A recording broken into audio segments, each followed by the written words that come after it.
Puji Tuhan, saya sampaikan selamat pagi dan salam sejahtera dalam Tuhan kita Yesus Kristus. Bersyukur kita boleh kembali bersama-sama bersekutu untuk beribadah dan memuliakan Tuhan pada pagi ini. Mari kita bersama-sama membaca firman Tuhan dari Kisah Rasul pasal 26. Kisah Rasul pasal 26.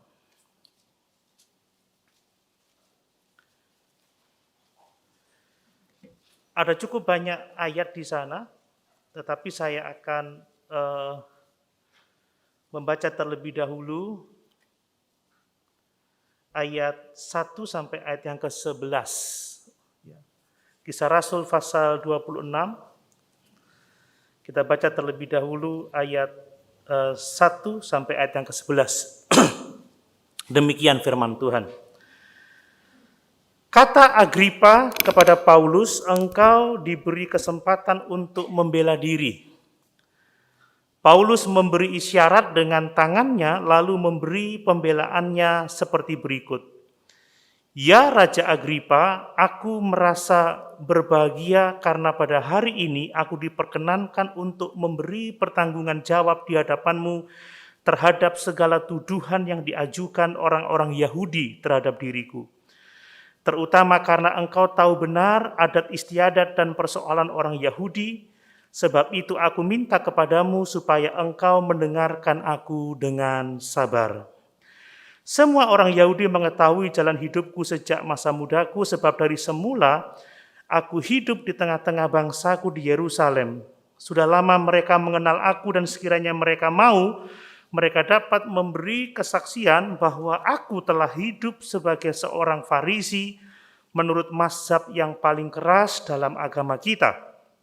Dan sekarang aku harus menghadap pengadilan oleh sebab aku mengharapkan kegenapan janji yang diberikan Allah kepada nenek moyang kita dan yang dinantikan oleh kedua belah suku kita, sementara mereka siang malam melakukan ibadahnya dengan tekun.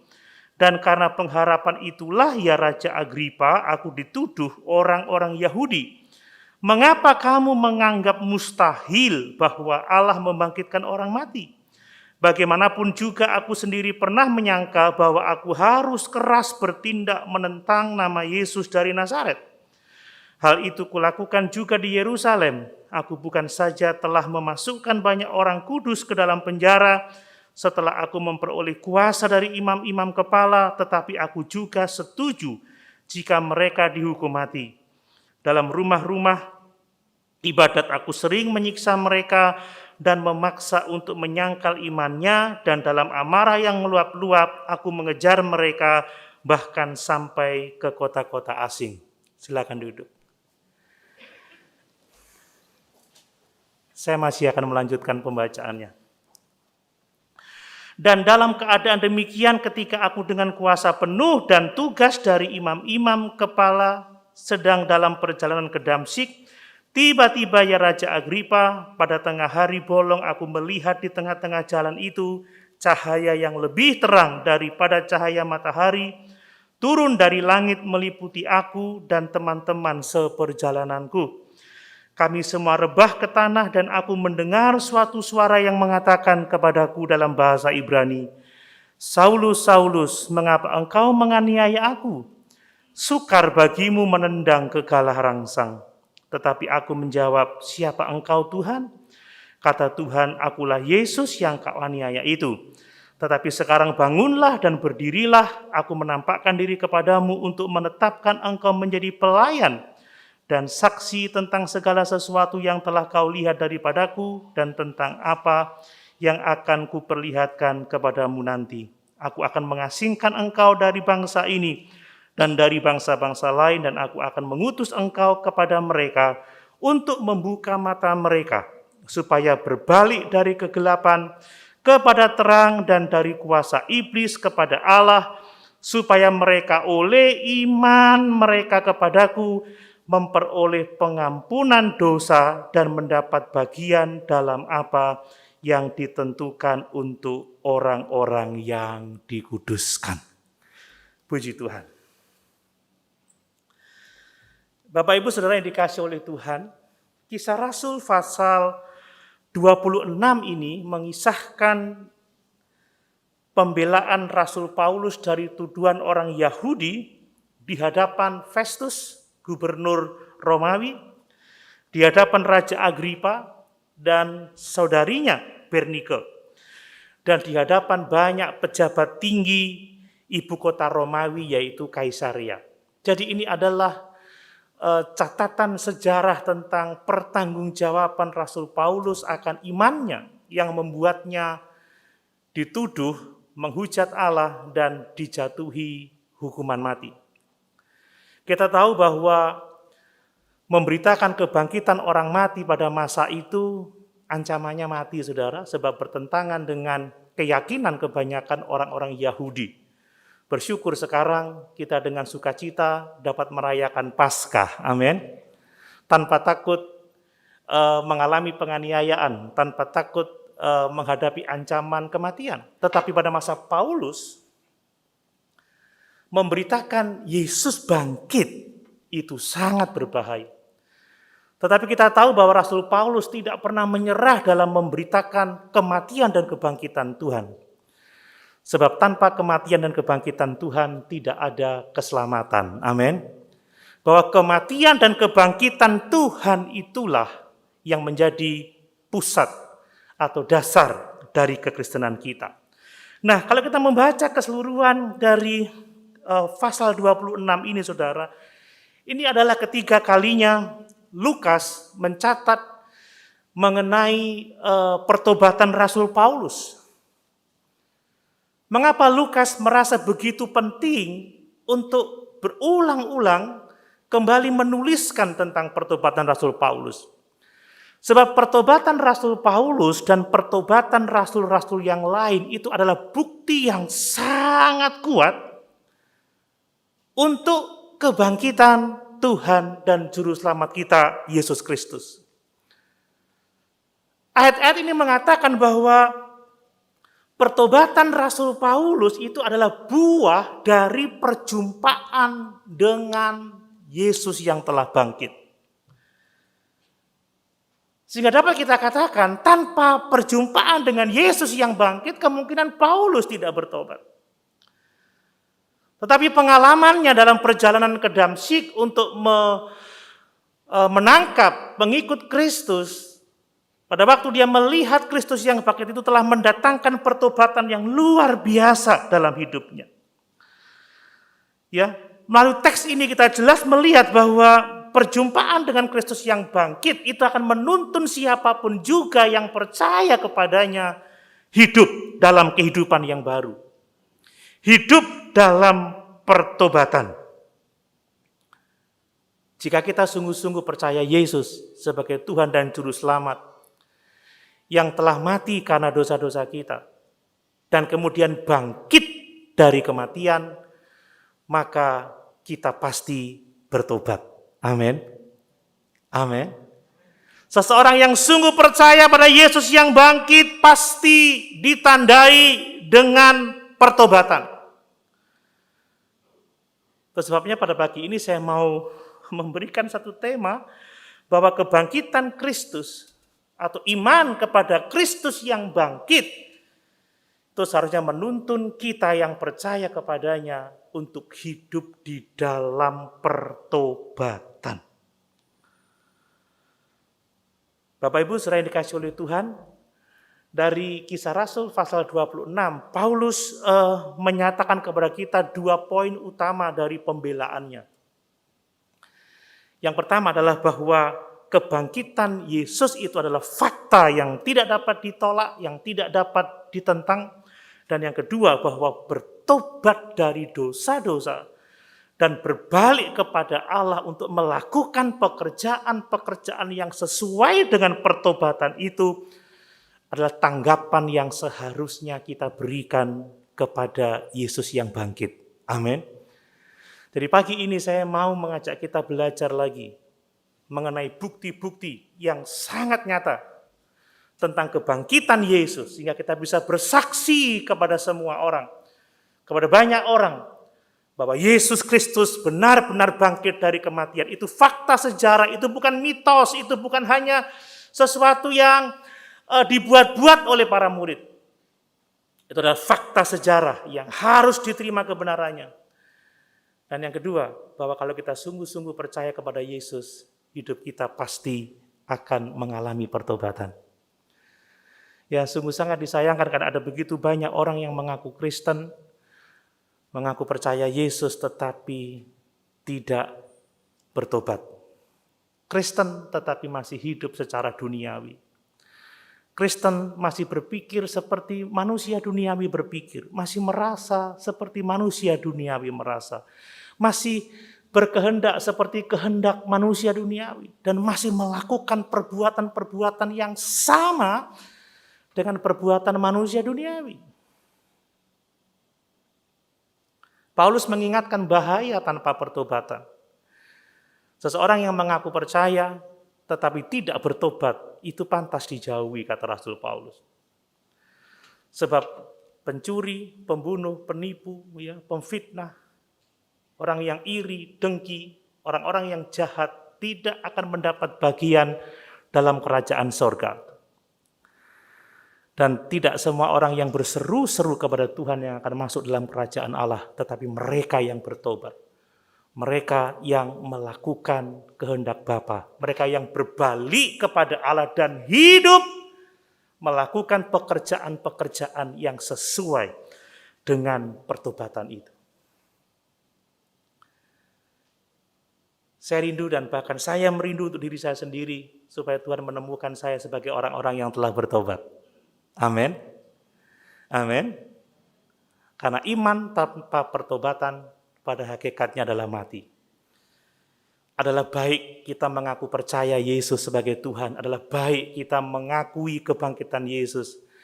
Tetapi semua pengakuan itu tidak menjadi berguna dalam hidup kita kalau kita masih tetap hidup di dalam dosa kita. Kalau kita tidak bertobat dan tidak berbalik kepada Allah dan melakukan pekerjaan-pekerjaan baik yang sesuai dengan pertobatan itu. Mari pertama-tama kita melihat bahwa kebangkitan Yesus itu adalah sejarah yang benar-benar terjadi, Saudara. Ya. Menarik sekali adalah argumentasi dari Rasul Paulus saat dia mengemukakan tentang kebangkitan Yesus.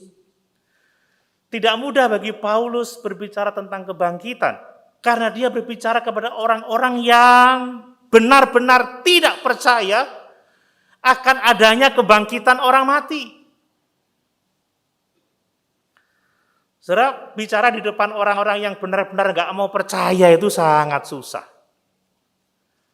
Ya, sama saja dengan berkhotbah kepada orang-orang yang sudah memang gak mau mendengarkan khotbah, susah ya. Gak mau percaya apa yang dikatakan oleh pengkhotbah itu. Makanya Paulus minta kepada Agripa, hendaklah engkau bersabar mendengarkan pembelaanku. Jadi tidak salah kalau pendeta minta jemaatnya bersabar untuk mendengarkan khotbah-khotbahnya. Amin Bapak Ibu.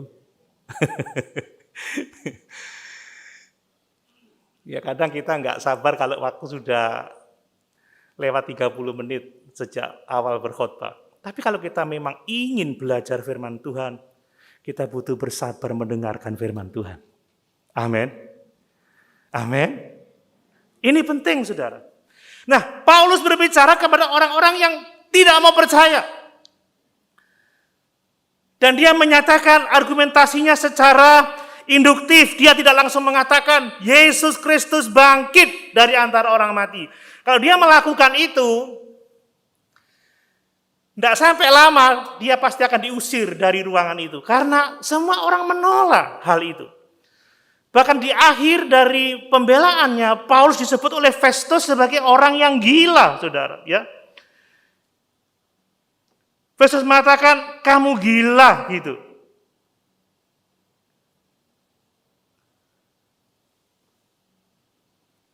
Jadi Paulus menceritakan itu secara induktif.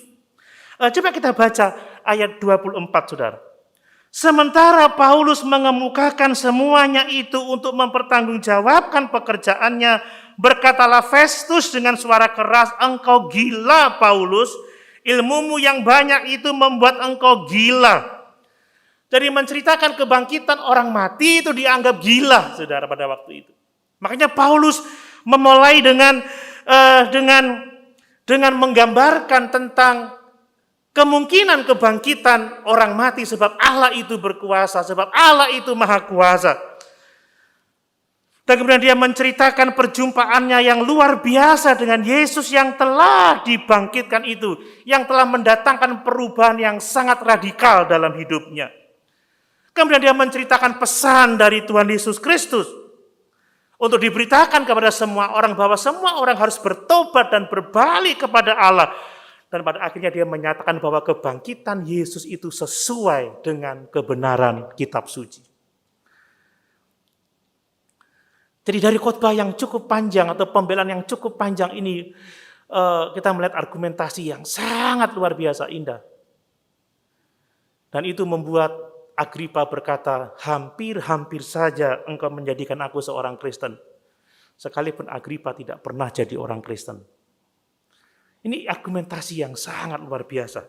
Mari kita melihat, saudara, bahwa ada 4 bukti kebangkitan Yesus yang dikemukakan di dalam Kisah Rasul pasal 26 ini. Jadi kebangkitan Yesus itu nyata karena memang kebangkitan orang mati itu sangat mungkin terjadi karena Allah adalah Allah yang maha kuasa. Amin. Kalau kita percaya kepada Allah yang menciptakan langit dan bumi, kalau kita percaya kepada Allah yang maha kuasa, yang menjadikan yang dari tidak ada menjadi ada, maka seharusnya setiap kita percaya bahwa Allah sanggup membangkitkan orang mati.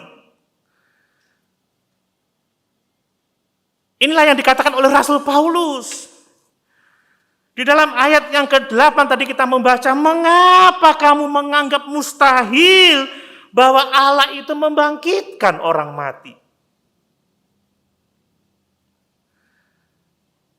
Kalau tidak mustahil bagi Allah untuk membangkitkan orang mati, maka tidak mustahil kebangkitan Yesus Kristus Tuhan kita. Maka kita dapat percaya bahwa itu adalah peristiwa yang benar-benar terjadi. Yesus bangkit dari kematian.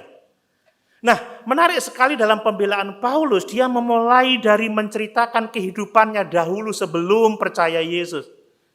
Sebelum menjadi rasul Tuhan Yesus Kristus. Dia mengatakan sebagai seorang yang berpendirian dari mazhab Farisi yang paling keras.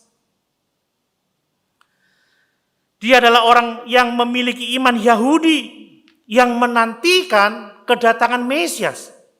Bahkan semua orang Yahudi menantikan itu. Sampai sekarang mereka pun berdoa menantikan Mesias. Mengharapkan janji kedatangan juru selamat mereka. Dan Paulus mengatakan bahwa janji kedatangan Mesias itu tidak akan ada gunanya bagi orang-orang yang sudah mati. Kalau tidak ada kebangkitan orang mati. Itu sesuatu yang menurut saya sangat-sangat masuk akal. Tidak ada gunanya janji kedatangan Mesias kalau tidak ada kebangkitan orang mati. Buat apa juru selamat kalau tidak ada kehidupan setelah kematian, tidak ada kebangkitan dari antara orang mati? Namun justru karena mengharapkan kebangkitan dari orang mati ini, maka Paulus dituduh dia telah menghujat Allah. Dan pantas dijatuhi hukuman mati. Makanya Paulus berseru, mengapakah kamu menganggap mustahil bahwa Allah itu membangkitkan orang mati? Dengan kata lain Paulus mengatakan kalau kita percaya kepada Allah yang kita percayai selama ini, yang ditulis dalam kitab suci, maka kita harus percaya bahwa dia memiliki kuasa untuk membangkitkan orang mati. Dan kalau Allah berkuasa membangkitkan orang mati, maka Yesus benar-benar bangkit dari antara orang mati. Dan fakta bahwa Yesus bangkit dari antara orang mati itu menyatakan bahwa dia adalah benar-benar Mesias. Dia adalah benar-benar juru selamat. Makanya jika kita sungguh-sungguh percaya kepada Tuhan yang menciptakan langit dan bumi, menciptakan segala sesuatu, kita harus percaya bahwa Allah sanggup membangkitkan orang mati. Amin. Mari kita juga menolong orang lain untuk mempercayai hal ini, saudara ya. Ini akan menuntun orang kepada iman pada kebangkitan Yesus Kristus Tuhan kita. Nah kemudian menurut teks ini bahwa kebangkitan Yesus itu dibuktikan oleh kesaksian para saksi. Saya pikir tidak hanya Rasul Paulus, saudara ya. Memang Rasul Paulus menyaksikan di sini tentang pengalamannya yang sangat luar biasa. Dalam ayat 12-16 pada siang bolong ketika dia dalam perjalanan ke Damsyik, tiba-tiba dia melihat sinar yang lebih terang dari sinar matahari dan itu menjatuhkan dia. Bahkan semua orang yang bersama-sama dengan dia melihat terang itu. Tetapi hanya dia yang mendengarkan perkataan Allah, Tuhan Yesus kepadanya. Saudara, jadi Paulus adalah saksi yang menyaksikan kebangkitan Tuhan dan Juru Selamat kita Yesus Kristus. Dan tidak hanya Paulus, kalau kita membaca di dalam 1 Korintus pasal 15 ayat 5-8, sebelum Yesus terangkat ke surga ada 500 orang percaya yang menyaksikan kebangkitan Tuhan dan Juru Selamat kita Yesus Kristus. Saya pikir Rasul Paulus tidak sedang berhalusinasi atau mengalami hal yang tidak, saudara. Paulus benar-benar berjumpa dengan Yesus Kristus yang bangkit. Dan ini adalah kesaksian para saksi yang Tuhan telah perintahkan kepada para penulis Alkitab untuk menulisnya. Dan kalau mereka menyaksikannya, maka kita pun harus percaya sebab kesaksian Allah itu adalah kesaksian yang benar. Amin. Amin, Bapak Ibu. Bukankah kita percaya kepada apa yang dikatakan oleh orang-orang di sekitar kita tanpa harus mengujinya?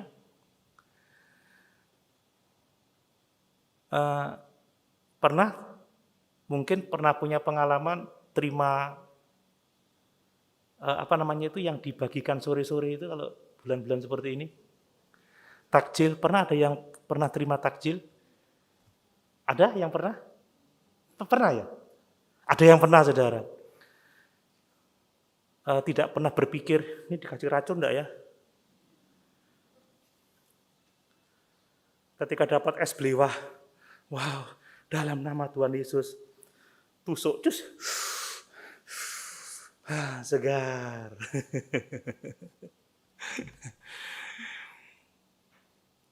Saudara nggak pernah bertanya ini minumannya sehat atau tidak, ini airnya dari kali atau dari sumur, ini air matang atau air mentah, nggak pernah tanya.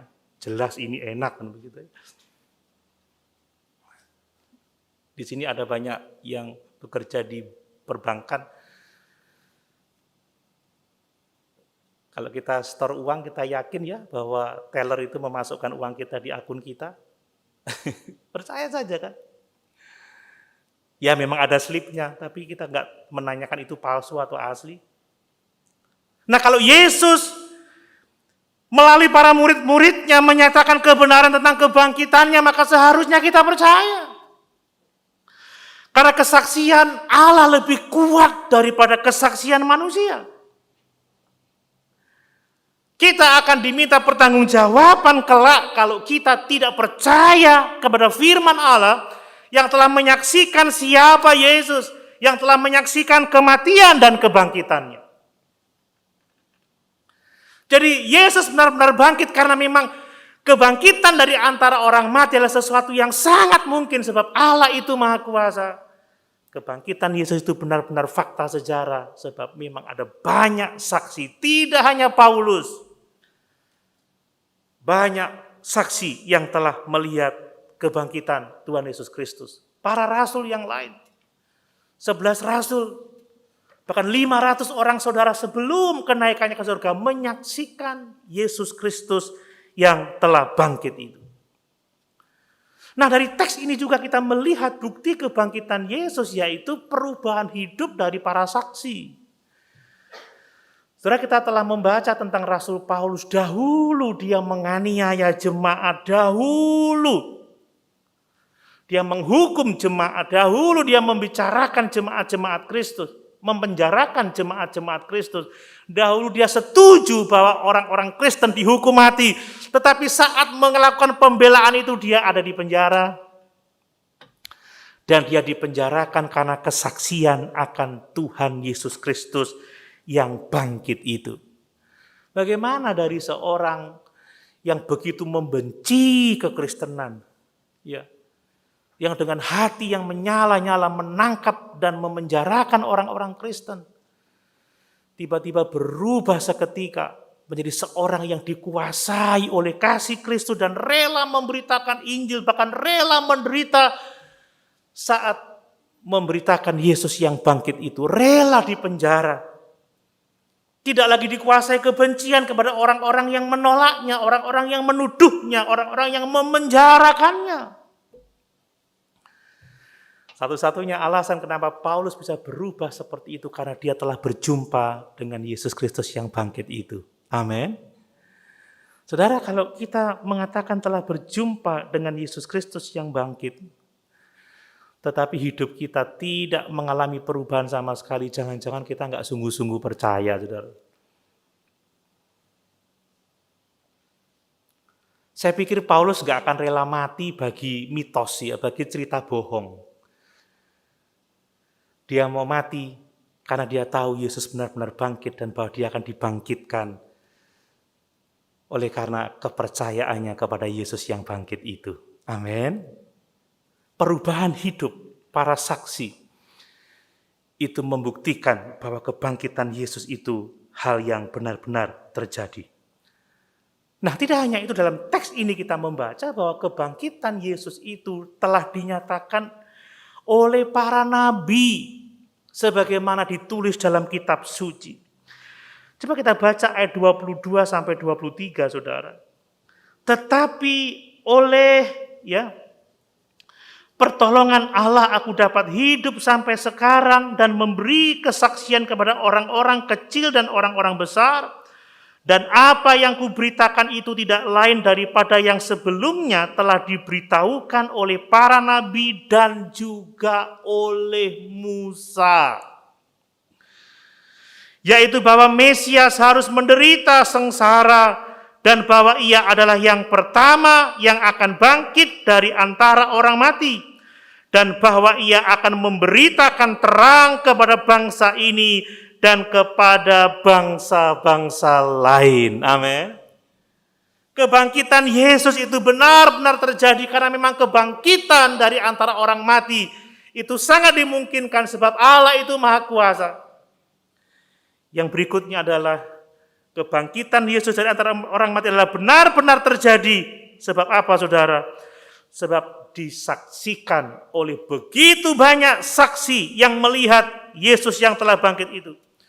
Kebangkitan Yesus benar-benar terjadi sebab perubahan hidup dari para saksi yang melihat kebangkitan Yesus itu.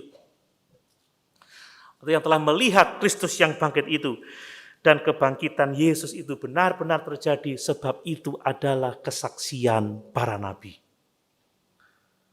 Bahwa Mesias harus menderita sengsara.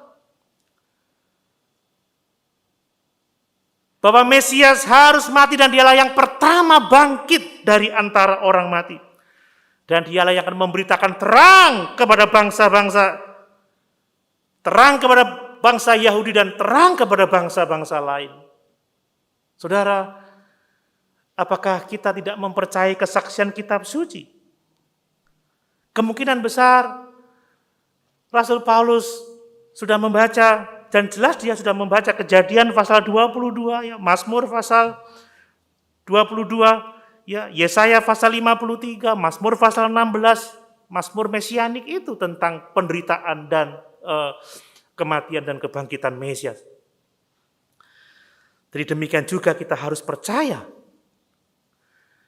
bahwa Yesus benar-benar bangkit. Amin, saudara.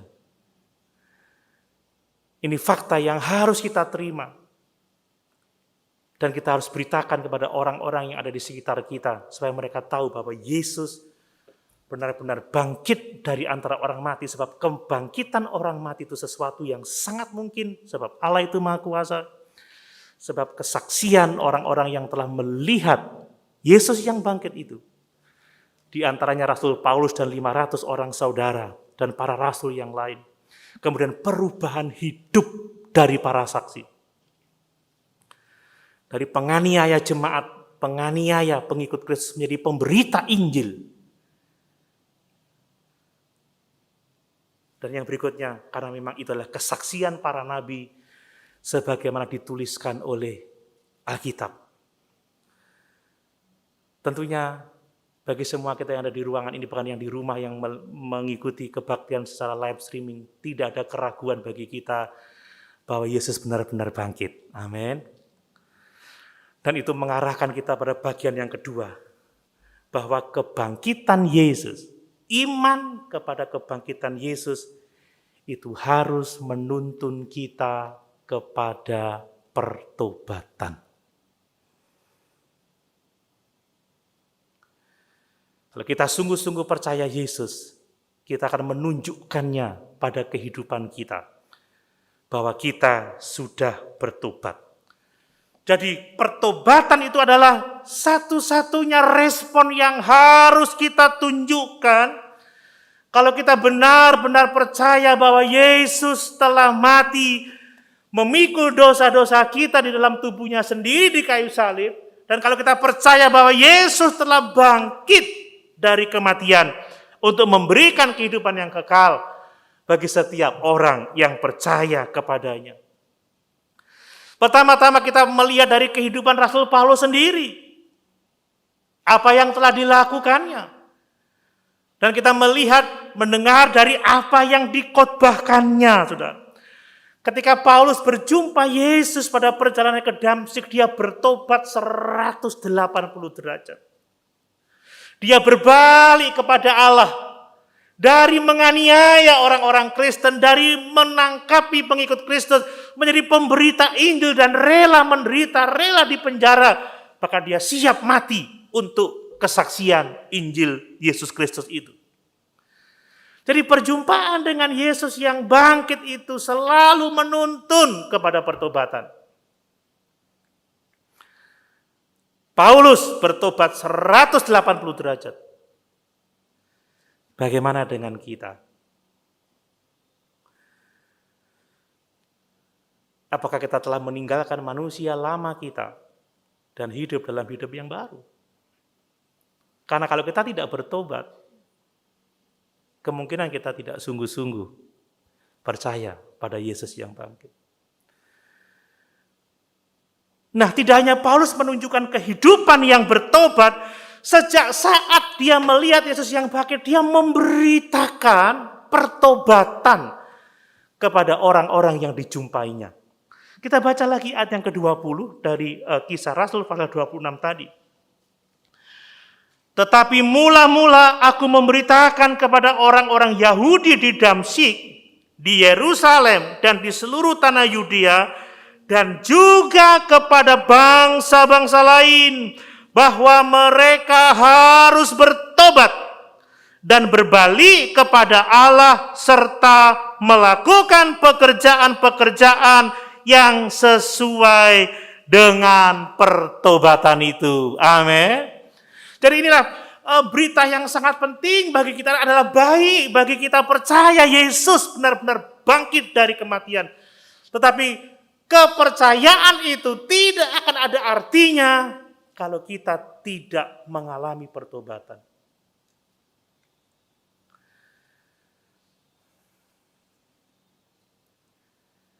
Semua pengetahuan yang baik tidak ada gunanya kalau tidak diaplikasikan.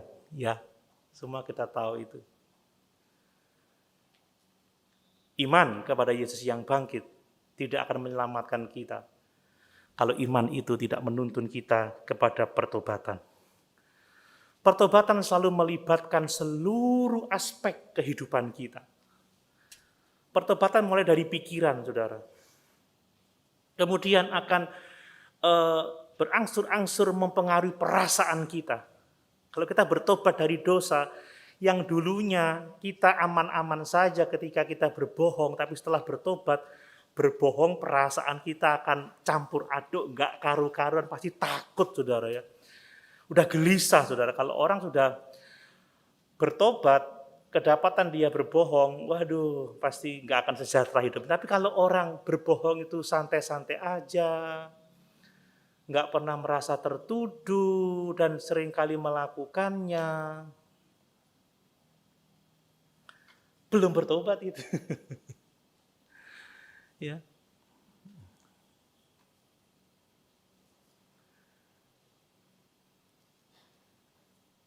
Kalau orang bertobat nggak akan iri lagi, saudara, nggak akan dengki lagi, nggak akan dikuasai kemarahan lagi, misalnya seperti itu.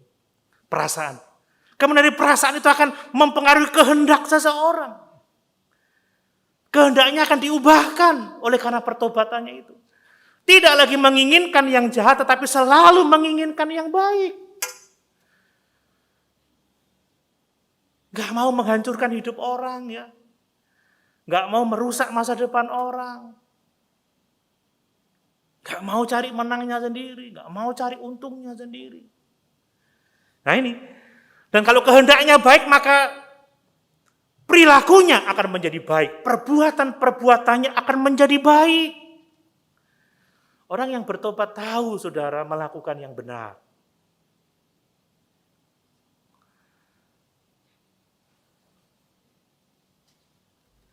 Jadi sekali lagi, jika kita benar-benar percaya kepada Yesus yang bangkit, maka kita harus menunjukkan iman kita itu dalam perubahan hidup kita yang Paulus sebut pertobatan.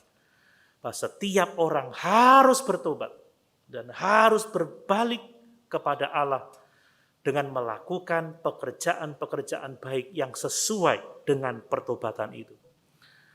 Nah, setidaknya ada 4 hal yang Paulus kemukakan tentang pertobatan. Ya, dari Kisah Rasul pasal 26 ini. Yang pertama, saudara, bahwa pertobatan itu adalah meliputi perubahan pengertian, ya. Meliputi perubahan pengetahuan, perubahan pemahaman. Ya. Maksudnya begini, seseorang yang bertobat, dia berpindah dari pengertian yang gelap menuju kepada pengertian yang benar, yaitu berpindah kepada terang. Orang yang bertobat itu meliputi perubahan pikiran, perubahan pengertian dari dikuasai kegelapan menuju kepada terang. Ya.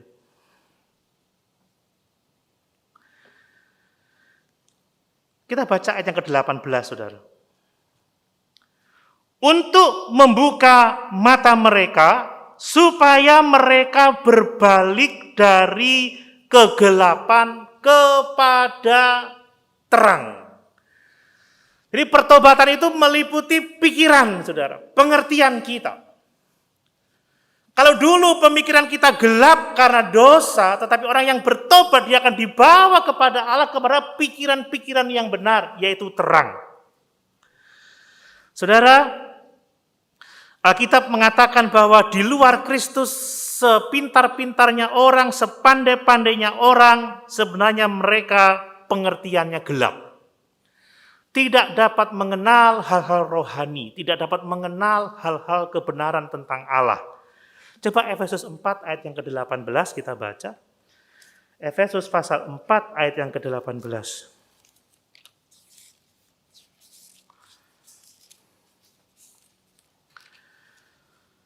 Ya, dan pengertiannya yang gelap. Nah ini, atau saya baca mulai ayat 17 supaya ada konteksnya. Sebab itu kukatakan dan kutegaskan ini kepadamu di dalam Tuhan. Jangan hidup lagi sama seperti orang-orang yang tidak mengenal Allah, dengan pikirannya yang sia-sia dan pengertiannya yang gelap, jauh dari persekutuan dengan Allah. Jadi orang yang tidak bertobat itu pikirannya sia-sia, pengertiannya gelap, tidak bisa melihat terang kemuliaan Kristus. Nah, makanya saudara di dalam Yohanes pasal 3 ayat 19 Yesus mengatakan bahwa orang banyak itu lebih menyukai kegelapan daripada terang. Karena apa? Karena perbuatan-perbuatan mereka itu jahat. Orang itu nggak mau datang kepada Yesus, nggak mau belajar kebenaran karena takut dia harus bertobat, kan begitu.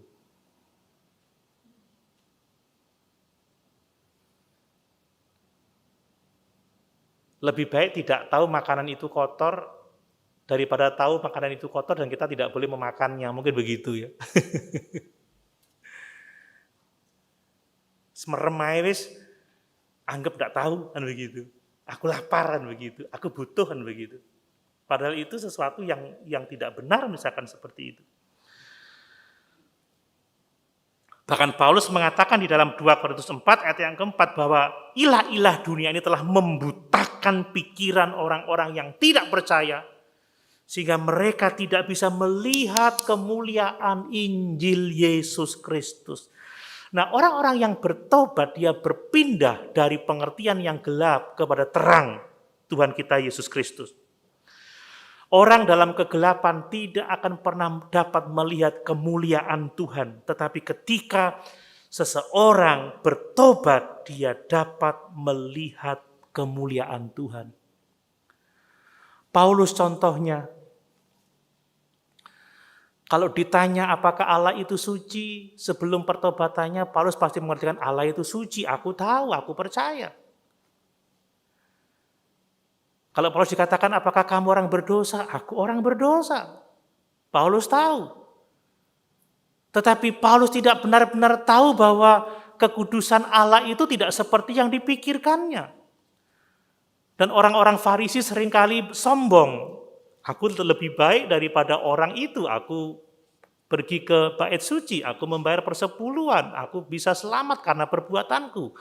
Tetapi setelah Paulus melihat cahaya kemuliaan Kristus, ketika dia berjumpa dengan Kristus, ketika dia bertobat, dia ternyata melihat bahwa Allah itu jauh lebih mulia, jauh lebih suci, melebihi apa yang pernah dia bayangkan. Dan Paulus sadar sama sekali bahwa dia adalah orang yang sangat berdosa dan paling berdosa. Bahkan dia mengatakan di dalam 1 Korintus pasal yang ke-15 itu bahwa akulah yang paling berdosa dari semua rasul. Sehingga dia menulis di dalam 1 Timotius 1 ayat yang ke-15 bahwa Kristus Yesus datang ke dunia untuk menyelamatkan orang berdosa, dan di antara mereka akulah yang paling berdosa. 1 Timotius 1 ayat yang ke-15. Jadi Paulus yang menganggap dirinya baik, seorang yang hidup dalam mazhab Farisi yang paling keras, melakukan apa yang harus dilakukan dengan benar, tapi dia merasa akulah yang paling berdosa. Ketika kita benar-benar bertobat, kita menyadari betapa berdosanya kita, betapa jahatnya kita, betapa buruknya kita. Kita melihat betapa mulianya Allah, betapa agungnya Allah. Dan bahwa hanya keselamatan itu datangnya dari Tuhan. Amin. Bahwa kita tidak sanggup selamat dengan usaha kita sendiri. Lalu mungkin ada orang yang bertanya, kalau memang iblis membutakan pikiran manusia, bagaimana kita bisa melihat terang? Jawabannya adalah Tuhan yang memampukan kita untuk melihat terang. Amin. Makanya keselamatan itu adalah kasih karunia. Coba lihat 2 Korintus 4 ayat yang ke-6. 2 Korintus pasal 4 ayat yang ke-6. Sebab Allah yang telah berfirman dari dalam gelap akan terbit terang. Ia juga yang membuat terangnya bercahaya di dalam hati kita, supaya kita beroleh terang dan pengetahuan tentang kemuliaan Allah yang nampak pada wajah Kristus. Amin. Yesus yang membuka mata hati kita, yang menyalakan terang dalam diri kita. Akan terbit terang dalam hati kita. Terang itu bercahaya dalam hati kita. Makanya Paulus diperintahkan untuk memberitakan, untuk membuka mata orang-orang berdosa supaya mereka berbalik dari kegelapan kepada terangnya Allah. Saudara, kalau kita benar-benar bertobat, maka kita akan mengerti kebenaran. Amin. Kita bisa melihat kemuliaan Kristus, bahwa dialah satu-satunya Tuhan dan Juru Selamat. Bahwa dialah satu-satunya yang bisa menyelamatkan kita dari dosa. Dialah yang kudus, dialah yang benar. Dan kita bisa melihat dengan jelas keberdosaan kita, bahwa tidak ada yang benar seorang pun tidak. Bahwa tanpa Yesus kita tidak dapat selamat. Perbuatan baik kita tidak ada gunanya sama sekali. Dan terang juga menunjukkan kepada kita betapa besarnya kasih karunia Allah kepada kita itu. Amin. Jadi kalau kita benar-benar bertobat, kita mengenal kebenaran. Kita mengenal siapa diri kita yang berdosa. Kita mengenal kasih karunia Yesus Kristus Tuhan kita. Kita terus bertumbuh di dalam pengenalan yang benar akan Tuhan dan siapa diri kita. Nah kemudian saudara yang kedua, bahwa pertobatan itu meliputi istilahnya perpindahan tuan, saudara. Sebelum kita bertobat, tuan kita itu iblis, saudara. Tuan kita itu iblis. Nah kalau kita bertobat, maka tuan kita adalah Allah di dalam Tuhan kita, Yesus Kristus. Amin. Kembali ke ayat yang ke-18. Untuk membuka mata mereka, supaya mereka berbalik dari kegelapan kepada terang, dan dari kuasa iblis kepada Allah. Orang-orang yang bertobat, dia harus berpindah dari cengkeraman setan, cengkeraman iblis, yang dulunya hidup dalam kekuasaan setan, mengikuti pikiran-pikiran setan, kan begitu ya, melakukan pekerjaan-pekerjaan iblis. Kita berpindah menjadi milik Allah, dikuasai oleh Allah, hidup untuk Allah, melakukan kehendak Allah, melakukan pekerjaan-pekerjaan yang ditetapkan Allah bagi kita. Nah, jangan sampai kita mengaku Kristen tetapi kita menjadi pelayan setan, saudara. Ingat, bapak pembohong adalah iblis. Kita masih berbohong, kita masih melakukan kejahatan-kejahatan yang lain. Kita tidak bisa mengampuni, kita merasa benar sendiri, nggak mau rendah hati, nggak mau, aduh. Nah itu kacamatanya itu aja tuh. Ya.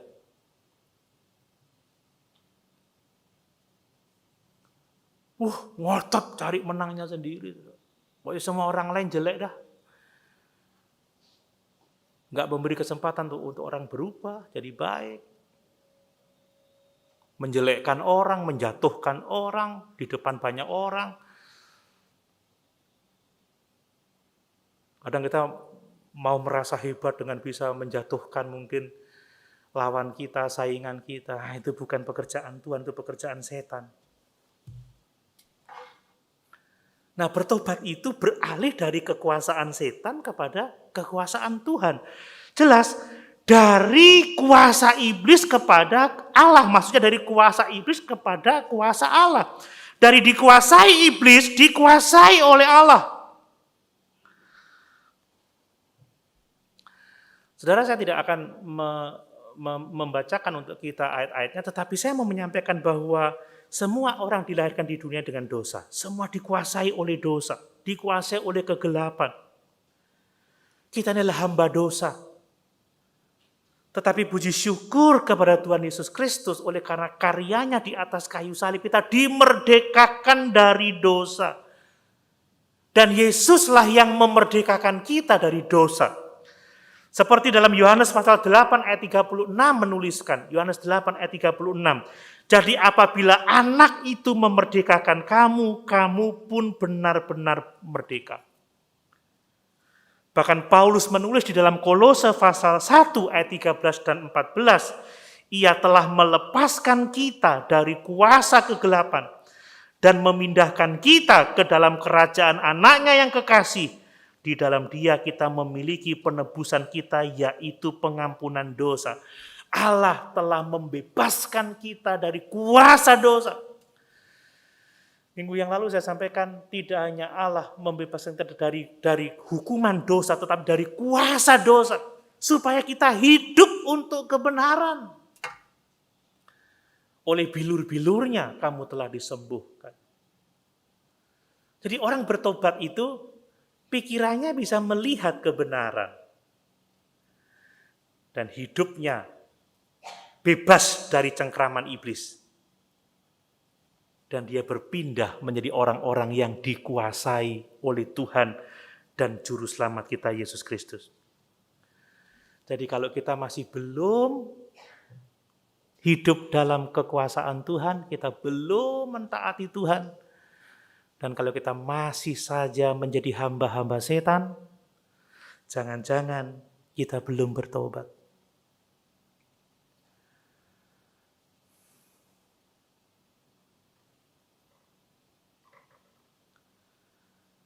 Jangan-jangan kita belum lahir baru, dan jangan-jangan kita tidak diselamatkan. Saudara, semua kepercayaan kita tentang Yesus tidak ada artinya kalau kita nggak bertobat dan nggak berbalik kepada Allah untuk melakukan pekerjaan-pekerjaan yang sesuai dengan kehendaknya. Yang sesuai dengan pertobatan itu. Yang ketiga, saudara, pertobatan itu melibatkan apa? Melibatkan perubahan hubungan dari orang-orang yang hidup di bawah hukuman. Kita dimerdekakan dari hukuman dan menjadi ahli waris dari kerajaan Allah. Wah, ini luar biasa. Kalau kita mau diampuni dan menjadi ahli waris, tetap kita harus berubah pikiran, kita harus berubah Tuhan kita. Baru kita akan mengalami pengampunan dosa dan menjadi ahli waris dari kerajaan Allah. Lagi ayat 18 dari Kisah Rasul 2:26, untuk membuka mata mereka supaya mereka berbalik dari kegelapan kepada terang dan dari kuasa iblis kepada Allah, supaya mereka oleh iman mereka kepadaku memperoleh pengampunan dosa dan mendapat bagian dalam apa yang ditentukan untuk orang-orang kudus. Pertobatan akan membawa kita mengalami pengampunan dosa dan kita menjadi ahli waris dari kerajaan Allah. Jadi betapa pentingnya berita tentang pertobatan ini terus didengungkan, saudara. Sebelum bertobat kita ada di bawah kuasa dosa. Kita mati karena dosa-dosa dan pelanggaran kita. Tapi setelah kita percaya dan bertobat, berbalik kepada Allah, kita diampuni dari dosa-dosa kita. Dan kita menjadi ahli waris dari kerajaan surga untuk menerima apa yang patut diterima dari orang-orang yang telah dikuduskan oleh Allah. Tapi sekali lagi itu karena pertobatan, saudara. Karena pertobatan membuat kita mengalami hubungan pribadi dengan Tuhan. Saya jelaskan di kaum pria kemarin, ya. Kita nggak akan benar-benar dapat mengenal Allah kalau kita nggak mengalami pertobatan. Karena mengenal Allah itu harus melalui penyataan Allah kepada kita. Allah menyatakan dirinya di dalam Yesus Kristus. Yesus Kristus sudah dinyatakan dalam Alkitab. Orang yang percaya Alkitab, tetapi tidak hanya sekedar percaya. Di dalam Yohanes pasal 14 dikatakan, barang siapa mengasihi aku, dia melakukan segala firman-Ku. Dan barang siapa yang melakukan firman-Ku, dia akan dikasihi oleh Bapa. Aku akan mengasihi dia, dan kami akan menyatakan diri kepadanya. Jadi tanpa ketaatan kepada firman, Tuhan gak akan menyatakan diri kepada kita.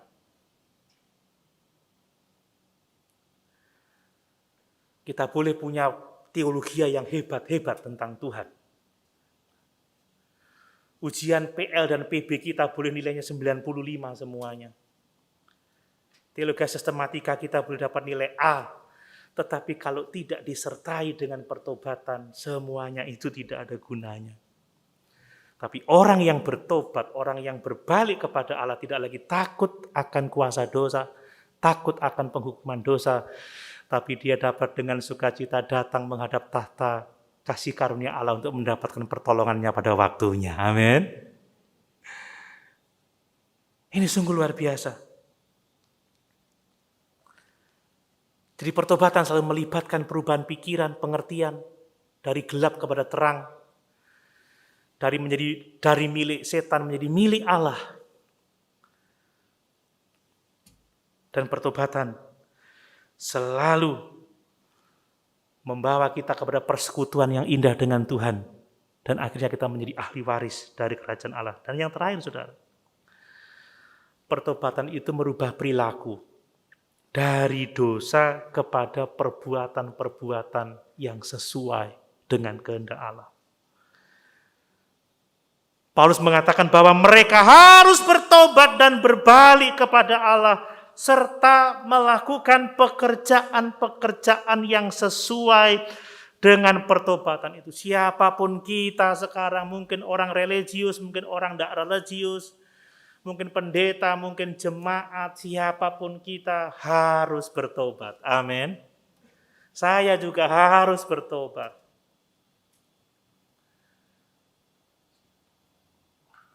Semua harus bertobat. Jangan kekeh dalam kehidupan kita yang lama. Jangan ngotot dengan kebenaran kita sendiri. Kadang mau mengampuni aja, coba kamu yang merasakan seperti yang aku alami, aku gak bisa mengampuni dia. Yesus bisa mengampuni kita kok.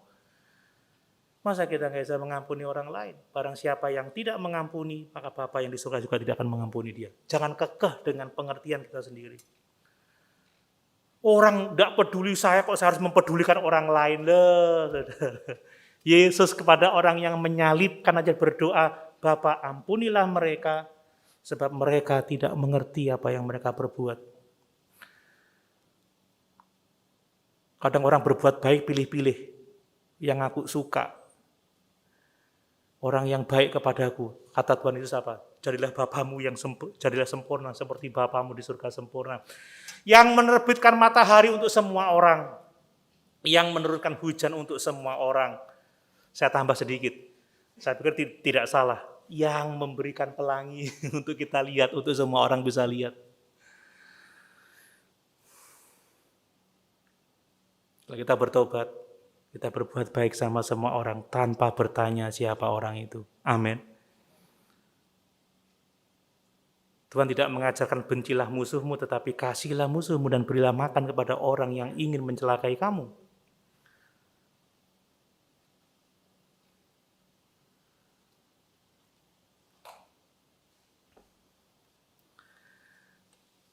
Jangan seperti Agripa, saudara. Agripa itu percaya pada nabi-nabi. Dan seharusnya dia percaya pada kebangkitan orang mati. Tapi untuk menjaga gengsinya, Agripa meninggalkan ruang sidang dan tidak memilih menerima pengampunan dari Yesus yang bangkit. Mari sebagai penutup, saudara, mempercayai Yesus yang bangkit itu baik bagi kita. Amin. Kita harus tahu benar-benar dia sungguh-sungguh bangkit. Tetapi kepercayaan akan Yesus yang bangkit tidak akan mendatangkan manfaat kalau kita tidak bertobat. Kalau kita enggak beralih dari pengertian yang gelap, terbuka untuk terang Tuhan. Pikiran-pikiran yang benar, itulah firman Allah. Kalau kita enggak hidup di dalam otoritas Tuhan, kalau kita enggak berpindah kekuasaan, kalau kita masih menuruti kehendak kuasa-kuasa kegelapan, ya, tidak ada gunanya. Pertobatan yang sejati akan membawa kita dalam hubungan yang benar dengan Tuhan, dan kita akan mewarisi kerajaan surga. Dan iman dengan perbuatan akan melahirkan perilaku-perilaku yang sesuai dengan pertobatan itu. Amin. Mari sama-sama.